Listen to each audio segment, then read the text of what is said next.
Good afternoon, Bison fans, and welcome to our virtual Bucknell Men's Water Polo Season Preview. My name's Todd Newcomb, and I'm joined today by Maisha Kelly, our Senior Associate AD for Development. And we want to take this opportunity to thank Giant for sponsoring this year's Season Preview Series. We've got a great lineup for you today, featuring head coach John McBride and three of our current student athletes, Jack Lewis, Andu Vlashanu, and Colby Payne.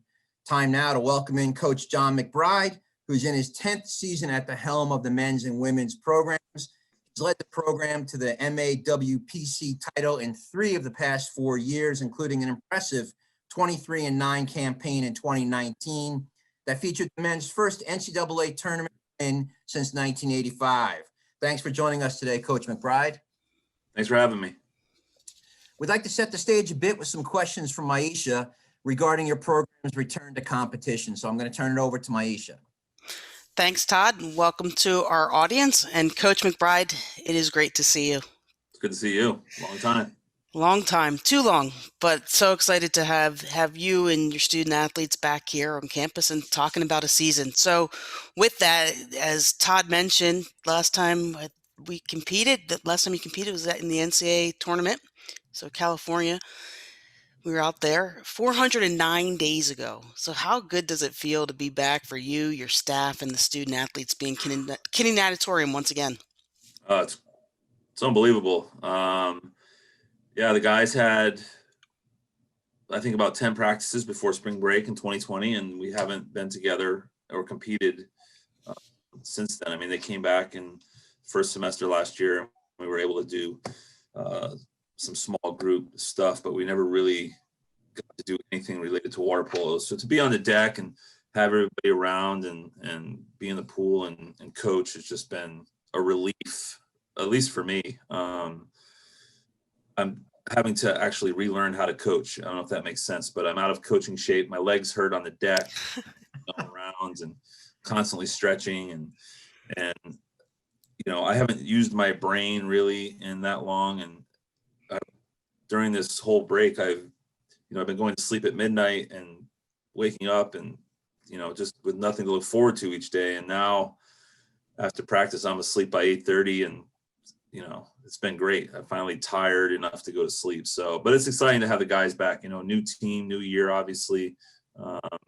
And fortunately we've come back early enough to get ready and kind of blow the dust off, so to speak, and prepare for what will be a shortened season, but at least we get to compete, which is very important. So.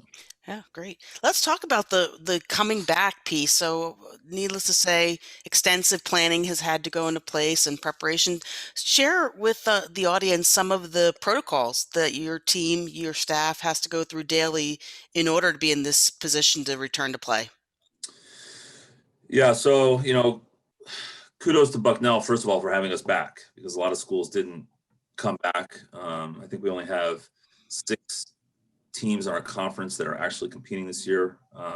Several teams haven't come back, and that just comes down to being very cognizant of the COVID policies and being safe. So, mandatory masking, wearing masks everywhere, small group practices, the way we eat, social distance. We're not, we're having to spend a lot of time away from each other than being in the pool.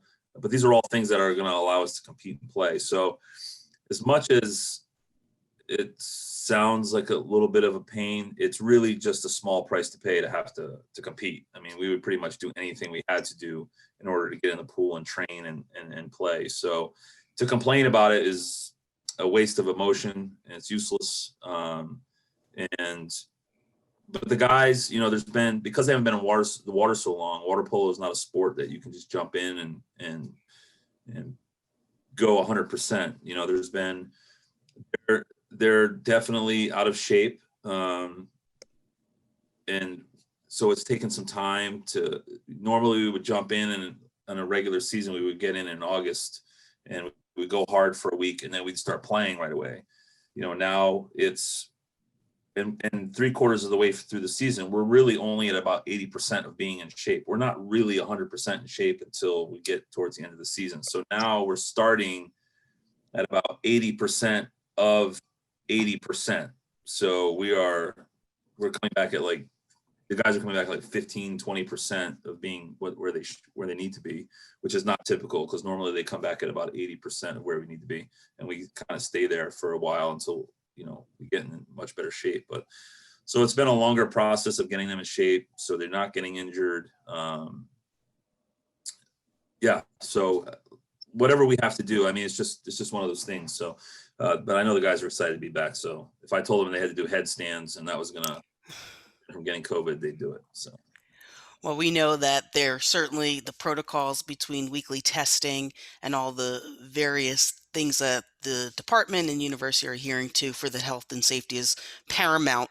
But also part of that planning is the competitive piece. And we know that while a truncated schedule, to say the least, but talk about what you and perhaps even your peers within the Mid-Atlantic Water Polo Conference, the input that you had on actually creating a competitive schedule, and also decisions that might need to be made as far as when you might have to be flexible because of a COVID on another team or within your own team. And so talk about that piece of it. yeah, so I think we're already on the third version of a schedule, and we're 2 weeks away or 3 weeks away from playing. Originally, we were 2 weeks away from playing. So the schedule piece, it's been worked in where we have weekends where there isn't any competition to accommodate postponements or cancellations or so forth and so on. We've already had our first postponement, and we haven't even we don't play until beginning of February, and that has already been postponed because of COVID. But we're a tier 3 sport, and that's essentially means that we have a lot of physical contact. So our athletes are required to test 3 times a week once we're in season. Right now they're testing once a week, but once we get in season, they're going to have to test 3 times a week in order to be able to compete, as well as the other teams. So we're only going to be playing teams that are following the same guidelines and policies in order to be able to compete. So the schedule's fluid. I mean, there's a reason why we haven't put it on the internet yet, or on our webpage, because every time I send it to sports information, you got to say, hey, wait a minute, there's a new update 3 days later, these games aren't being played.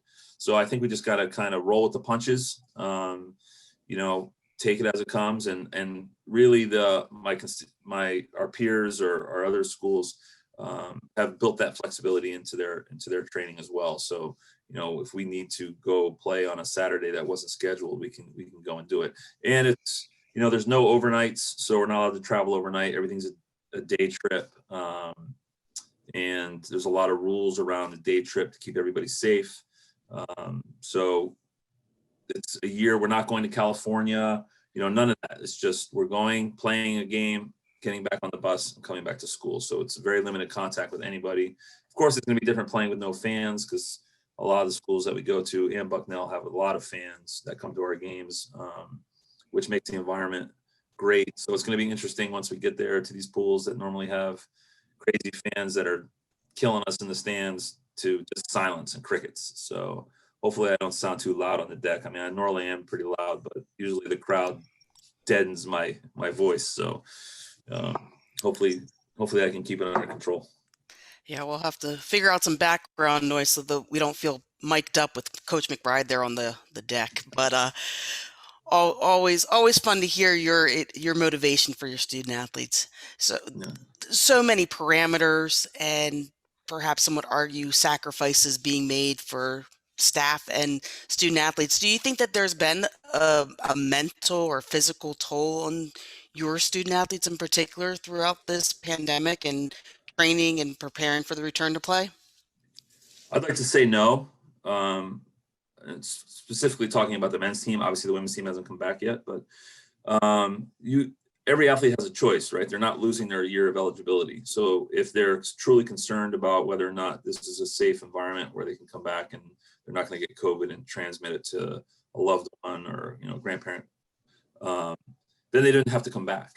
So I think the ones that came back, or the student athletes that came back willing to do whatever it took, willing to follow any policy in order to be able to play the sport they love. So again, mentally, I don't think, I think they're just dealing with it. I mean, it's kind of the new normal. I hate using that because I think this is going to end. And when it does, we'll go back to normal. But right now, this is the space we're in, and the team has been following the rules, and there hasn't been any pushback, or they're willing to do what they need to do. I think the physical part is the biggest hurdle for us, because there's so much time out of the water. A lot of the guys across the country, pools have been closed since March, so their inability they can't go out, and running doesn't translate to water polo. So while you can go out and run for some mental health and feel good about yourself, if you go and run 100 miles, you're not gonna be able to do a water polo practice. It doesn't translate. So the fact that they haven't been able to be in a pool for so long, we're relearning, we're retooling, and kind of get that muscle memory back. So I think the physical part is probably a lot harder than the mental part, So John, we talked a little bit already about the great season the team had in 2019. And as we all know, following every season, there are losses to graduation. And following that year, the program lost arguably its best player ever in Roddy Josinovich, and also two great ones in Logan Schofield and Cooper Dolan. Who are you looking for on this year's squad to fill that void and be the leaders in 2021? Well, three of them are on the call right now, or on the video right now. It was, every year is a new team. So even if those, we gotta throw Cullen Jacuzzi in there. Even if those four guys are back, it's still a new team because we have new freshmen. But because we missed an entire year, the team right now we're still trying to figure out who can do what well. So they haven't passed the ball for almost a year. So right now we're just trying to pick out bits and pieces and figure out where everybody fits. I would say, we have strong center play as always. We have three really great centers that are going to contribute a lot this year, pick up where Logan left off. One of them, Mitchell Scott played last year, so we're expecting big things from Mitchell, and has been playing behind Logan Schofield, who, is probably one of the best centers, one of the top centers that I've had the pleasure of coaching. I've coached a lot of good centers here at Bucknell. So he's got big shoes to fill. Andu Vlashanu, obviously on this call, he was behind Rade last year, and really kind of learning from Rade and learning how to be a leader and one of the impact players. Colby didn't play a lot last year, but Colby's going to be another guy that's going to have to fill in and learn from Jared Stanley, because Jared Stanley will be graduating this year. So Colby's going to be getting a lot of playing time. And of course, Jack Lewis played behind Grant. Cullen last year, and had less playing time than he did his freshman year, but Jack is going to be very impactful over there on that left side of the pool as well. And then we have a lot of freshmen. So the freshmen are like any other freshmen. They come from all over the world. We got a freshman from Turkey. We have a freshman from South Africa. They coming from all over the United States as well. And they're coming from all different philosophies and programs. So right now, while we're trying to get in shape, we're also trying to figure out who can do what well. So, I have right now at this exact moment, I have no idea what we have. But these three guys that are on the call right now are certainly going to be leaders in the pool for sure. So. And we're absolutely looking forward to hearing some comments from the three guys on the call. Before we get to that, though, I want to ask if you can update the viewers on what's happening with Logan Schofield right now, some great developments there. And then also maybe let fans know what Rade is going to be up to this spring. Yeah, so Logan is he's playing for Partizan in Belgrade, Serbia, and Partizan has been historically one of the best water polo clubs in the world for a long time, and he's their starting center, and has scored a bunch of goals that have won games, allowed them to win games. He's getting his work done. He's enjoying it because for the first time, I talked to him and he said, it feels good to be a professional athlete and I don't have to worry about engineering class. So he can just focus on being the professional athlete. And he's going to be going to the U.S. men's national team is coming out to Belgrade to train. Actually leave next week, I think. And he's been invited to be a part of their training to help the team get ready for Tokyo, which is exciting for him. And it also gives him a break from training with Partizan. But he's been killing it. He's been doing really, really well. The coach loves him, and it's an honor to be a center, the starting center there. And then as far as Rade, Rade lives 10 feet away from me. I can't get rid of the guy.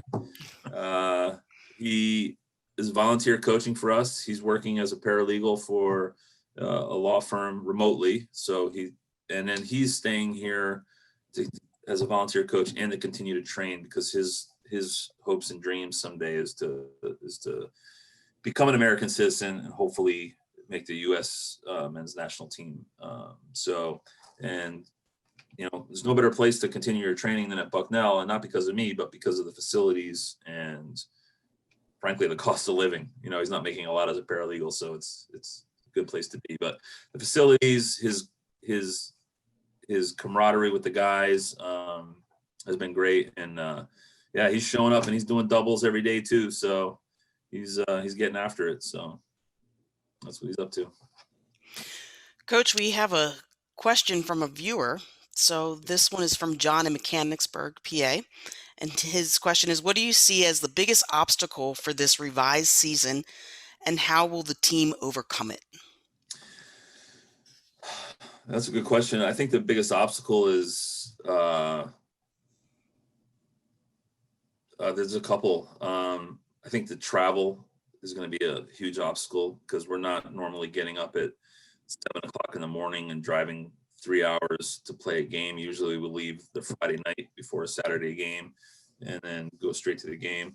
So I think the travel on the bus straight to a game is going to be something that we're definitely not used to, that we're going to have to obviously get used to.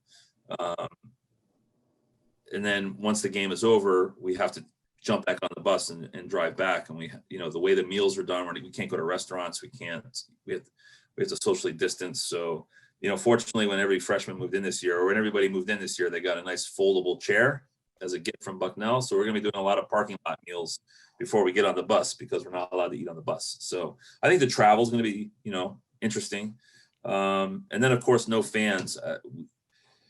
There have been a lot of games at Bucknell that we've played that have been super close. I mean, I think of the Mid-Atlantic Championships in 2019, playing Navy and LaSalle, and we're losing both games. And if it wasn't for the fans pulling us through that game, I don't know if we would have gone to NCAAs. Navy and LaSalle, or they were coming for us, and they almost pulled it off. And if it wasn't for the fans pushing us, I don't think we win that game. So we're winning those games. So I think not having fans is going to be interesting. So, help when we need them. So I think those are going to be the two biggest problems.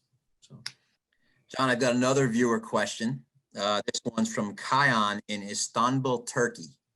I think you might have answered this a little bit earlier, but maybe elaborate on the fitness part. He says, how is the fitness level of the team, and what will spring schedule look like? Maybe you can talk about your training now as opposed to a normal season, what the difference might be. Yeah, so right now we're going 6 hours a day, 7 days a week. I was nice though. I gave him this Sunday evenings practice off. I think that was more for me than for them, but I gave him Sunday evenings practice off. We have 3 weeks. Normally when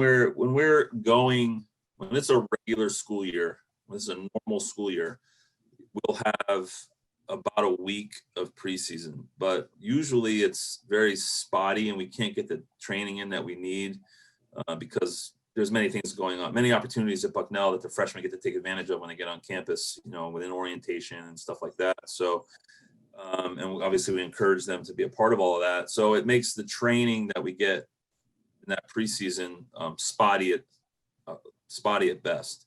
So this is the first time that we've actually had nothing in the way, and we can just get all 18 guys in the water at once and get after it and work out. Now, right now, the guys they're lifting 3 times a week, Monday, Wednesday, Friday mornings, and then we train after that, and then they come back in the afternoon for another 3-hour session.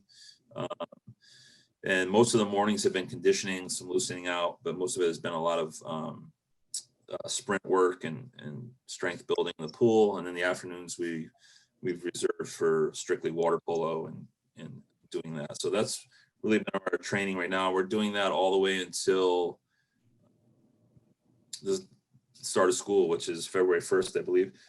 So all the way up until then. So we're going to have 3 weeks of 6 hours a day. And then, originally the first weekend of February was our first games, but those games have been postponed. So now we technically have a month of training. I think our training is actually going to be longer than our season at this point because they canceled the first weekend.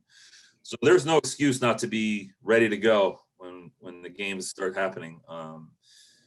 So yeah, the season is shortened by a week right now. So we're going to have 3 weeks of league games. We play a triple round robin, which we've never done before. So for example, there's one weekend where we played 4 games at Bucknell, and on a Saturday we played Navy back-to-back, and then on a Sunday we played George Washington back-to-back, which is something that we've never ever done. We've never played a team back-to-back before.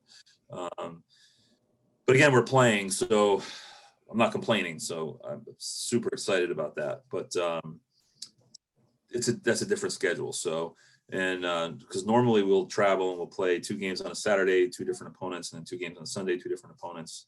But it's not going to be that way this year. So we're going to have, I think, a total of 9 games, and unless we qualify for NCAAs, and then obviously the season will extend into March, and we'll have at least one more game in NCAAs. So yeah, so that's kind of how the season's going, and that's how training's going right now. You talked about leadership in some of your earlier comments. For when you're looking at leaders and identifying who are the leaders of your program, where do you see those traits manifest themselves? Is it just in the pool? Is it outside the pool, in the community? Can you illuminate what leadership looks like for you in your vision, and maybe even who those individuals that you're really going to lean on this year through this season? Yeah, so our leaders have to have a high level of accountability. So they have to be the first ones to say, hey, we need to work hard. And then actually they need to be the ones that are working hard. They need to be the ones that are doing the right thing outside of the pool, around the campus, being involved with SAC or in the community with organizations. So there needs to be a high level of accountability. Don't tell somebody you're going to do something if you're not doing it yourself. So that's what I expect from my leaders. That's one of the things I expect from my leaders. And then it's not a lot of pointing fingers. It's accepting the responsibility of being the leader and communicating, being a good communicator, an effective communicator, on the expectations from the coaches. We kind of run almost like a business kind of model where the athletes will speak to the captains, the leaders will speak to the coaches, and then the information goes coaches, leaders, players, unless there's an emergent issue that athlete needs to speak with me about. So those guys that can communicate effectively the needs of the program, what we're trying to accomplish, and get their teammates to buy in are the leaders that we need. Now there's vocal leaders and there's silent leaders. Some guys lead by example, some guys lead verbally. And usually we end up with 2 or 3 who are the leaders that one is exactly the silent guy and one guy is the loud guy. So, but we always, my leaders always come from a place of caring. I always tell them, listen, when you're going to lead people, come from a place of caring. Don't come from a place of being an accuser. Tell somebody, hey, I know you were late, and is there something I should be concerned about? Not you're late and you're a jerk. Just coming from a place of caring and concern, and then you're going to get buy-in, and you're going to get people to want to work hard for you. Because really, when I tell both teams all the time, when you become a senior, you want everybody below you to work hard for you to give you a good senior year. So remember, when you're a freshman and a sophomore, that you need to work hard for those leaders, because someday you're going to be a leader and you're going to want people to work hard for you. So those are the kind of things that we develop early. And I think, again, we have 3 guys on the call right now that are learning that now through working hard, being an example in the pool, vocalizing in practice, not being afraid to hold people accountable, but also hold themselves accountable, and just being good communicators. So John, our final question for you today is simply, what needs to happen for your program to have the best possible season it can in 2021? Uh, we just need to play defense really well. There are two teams that were the top 4 teams from championships last year are playing. So Navy, Fordham, us, and GW. Navy has been getting after it. Last semester, they were full practice, and they have 36 guys or something on their team. So they have been going after it while we were just doing an hour a day in small groups. So we're going to have to be tough. We're going to have to be able to swim. We're going to have to be able to play defense. And we're going to have to really, I don't know how another word, but we're going to have to care. And what I mean by that is even though we're only playing 9 games, it could be easy to not be motivated and make excuses because of COVID, right? It could be easy to say, well, we didn't win because we have all these restraints and we can't do this and we can't do that. There can be no excuse ever for not being successful. Bucknell has provided us with every opportunity to be successful this year. We cannot make excuses. We need to play great defense. We need to be super tough, and we need to be in shape. And we also all need to just get along, which the culture of the team right now is tremendous. So I think those are the factors that are going to help us get to NCAAs. So. Well, John, we're certainly excited that you guys are back in the pool, and we'll all be pulling for you and your team this spring. So best of luck, and thanks again for your time today. Thank you, guys.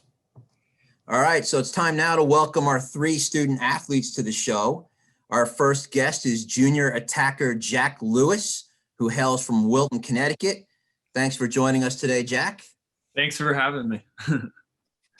Jack, it's great to see you. We're going to just jump right in. Now, obviously not having the season this past fall, how good does it feel to be back for you and for your teammates? It's honestly incredible. The past year, it's definitely been a roller coaster of emotions, wanting to get back in the pool so badly. But there honestly wasn't a feeling like in the past week or 2 actually getting into the pool, actually shooting the first ball, writing up the first plays. There's honestly nothing that makes me feel better, my teammates feel better, and just all of us together. So Jack, you're one of the more experienced players on the roster right now. So what are some of the things that you've learned over your 2 years here? And what are some of your favorite memories so far at Bucknell? Some of the most important factors, like Coach mentioned, definitely defense. That's very important. But then the older guys, when I was a freshman, sophomore, like instilled team chemistry into our heads, like from day one. If everyone on the team isn't on the same page, working for each other, then it's pretty much impossible to get things done and get to the end of the season with the W's on the board. But then going on top of that, just going to practice day in and day out. If we have practice 6 hours a day, that doesn't mean you're focusing on water polo 6 hours a day. That means you're focusing on water polo pretty much 24 hours a day. So, any favorite memories? I know you've only had 2 years and you've got 2 more to create additional memories, but so far here at Bucknell, any favorites? I can't say a specific favorite, but I will never forget the days where you work so hard and then you have that one game you've been looking forward to, either at the end of the season, at the end of league play, or even in California, like we were fortunate enough to do last year. Just like once you finish the game, win or loss, you put everything out in the pool. And when you do put everything out in the pool in those situations, there's no better feeling. Jack, I thought you were going to say a favorite moment was drawing a really cool seat partner on the way out to California last year, but so we talked earlier about the senior class that graduated last year. Are there lessons that you believe you and other returners from the program have taken from that group? And the second part of that question is, talk about what you're going to look to improve in your own game this year. So yeah, the older guys have definitely instilled countless amount of things into our heads. And that's, again, in the pool and out of the pool, every minute of the day, in season and out of season. you really can't take for granted. And that goes for all of our teammates as well. You can't win with 7 guys. You have to be you have to have a deep team to do well at the end of the day. So. And then how about for yourself? What are you looking to improve on personally this season? So me personally, I actually wasn't on campus in the fall, and that was very unfortunate. But getting back to it, it's very exciting, and so I really need to re-get the muscle memory. There's a few elements of my game that I could tell I've lost a little bit more than others. The first few conditioning days definitely. Exhausted doesn't begin to describe what I was feeling. But then even getting into scrimmage, there's a few technical pieces about shooting, blocking, and all that type of stuff. So nothing, I wouldn't say one skill specifically though. Well, we'll be rooting for you, Jack, and your teammates. So thanks for joining us and good luck this season. Awesome. Thank you so much for having me. All right, so our next student athlete is sophomore attacker Andu Vlashanu from Bucharest, Romania. Welcome, Andu, and thanks for being here with us today. Thank you for having me. So obviously you had a terrific freshman campaign, both at the team level and personally, being named the Rookie of the Year in the conference. What are your goals that you've got set for your second year, both maybe individually and also for the team? Well, first of all, I just want to get back to the shape I was in the last season in 2019, because obviously I had a big long break.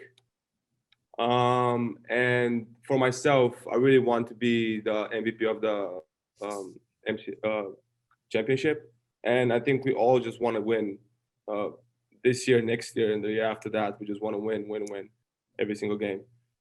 So we're gonna try and do that. Yeah. Not being on campus this past fall, and you certainly talked about the return and how you want to improve. What were some of the things that you were doing to keep yourself competition ready, team ready for what you do want to accomplish this season? I haven't really done a lot because of COVID. We had all the pools closed and the gyms were opening and then closing. I was trying to get in the pool as much as I could. I had 2 days going in the pool, and then the pool was closed for like 2 weeks. I've been trying to do stuff at home, and that's pretty much all I've been doing. I've just been waiting to come back for the whole year. So you've got 1 year under your belt here, Andu. It's always interesting to get a take from the student athletes on what they think of their coaching staff. And I know Coach McBride's still on the call and he's listening, but I want to get your opinion on what you think each of the coaches bring to the team and what you've learned from them so far. So you got Coach McBride, Coach Hanna, and Coach Arturo. So what might be some things you've learned from each of them? Yeah, definitely. I just think they all taught us to be a family and to act as a real team and all be best friends to each other and be straightforward, talk about our problems and figuring stuff out together. From Coach McBride, I learned mental toughness. I'm still in the process of learning that. I still have a lot to go. But yeah, I like each and every one of them. I'm really happy Rada is going to be in the coaching staff this year. I love having him by my side all the time. I got to kind of got used to that in the last year. So yeah. What's it going to be like being coached by a guy who's only been out 1 year? He's almost your age. We're gonna have to wait and see. He's a great coach, though. I really like him. He's yeah. All right. Well, we're really glad that you're back here on campus safely and back with your teammates. We're going to wish you the best of luck this season and hope that you do earn that MVP honor and the team does just as well as it did last year. So thanks again today for being here. Thank you. Thank you so much. All right. So our final guest today is sophomore attacker Colby Payne, who's from Larkspur, California. Welcome to the show, Colby. Thank you for having me. Colby, good to see you. We've referenced a lot about last season, and so that being your first year, your first campaign, would you have in your wildest dreams imagined that you would end up in the quarterfinals of the NCAA tournament as the first year? Coming in, I could not, like, before college started, I would not have said that. I would not have predicted that. But as the season progressed and we began like improving and realizing what we were capable of in the end of the season, I was absolutely would have said so. I was excited that it turned out that way. How was that experience? It was wild. It was absolutely like blew my socks off. It was like blew all my expectations out of the water, and I loved every minute of it. Traveling every weekend was a unique experience that we cherished. And then into the end of the season, like again, we got to go back to California again. That was huge for me being from there. I was excited to go home-ish. But yeah, the whole NCAA, the tournaments, everything. I got to see a bunch of my friends and like former teammates that I've played with on previous clubs. That's always a fun experience. And just of course, like I'm playing against some of my friends and stuff like that. So Colby, you played in 16 games last year as a key reserve for the Bison.